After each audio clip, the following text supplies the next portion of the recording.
rukundo w'Imana yacu, ntawarondora uko rungana,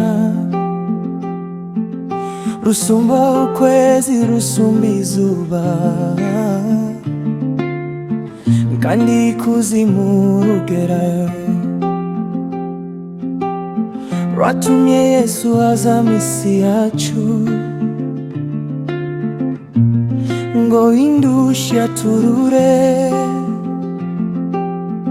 ngacakira arataye inzererezi. Watumye se acakira, mbese urukundo w'Imana yacu rwagereranywa n'iki?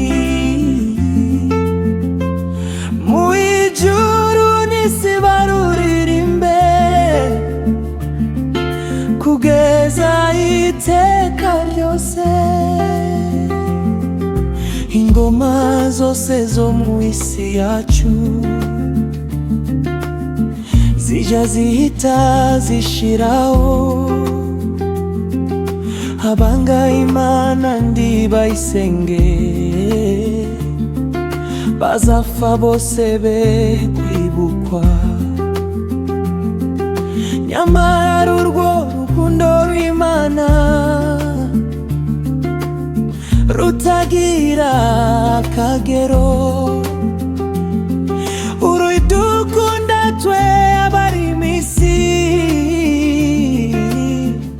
nirwo rutazashira.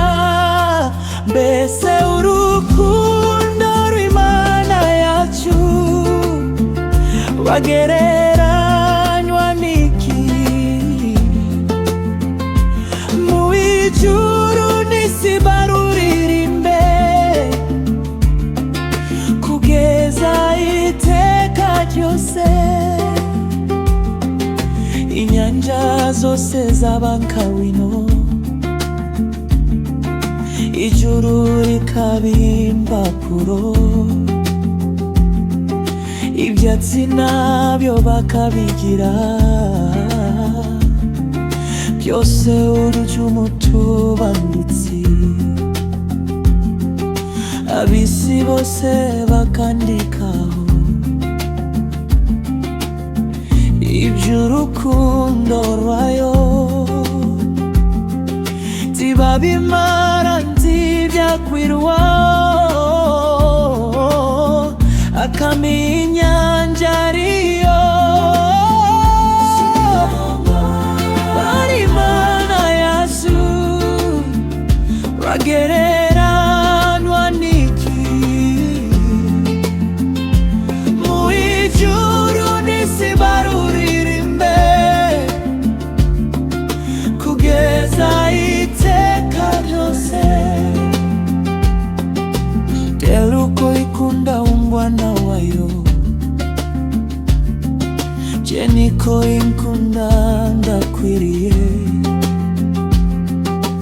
Nari umugome nuko impa Yesu,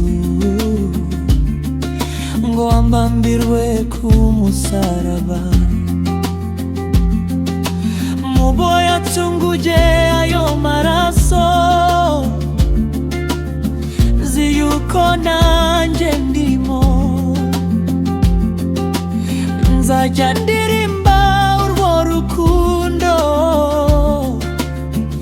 ndukwize mu isi yose. Yesu rukundo Imana yacu rwagereranywa n'iki? Mu ijuru n'isi baruririmbe, kugeza iteka ryose. Yesu rukundo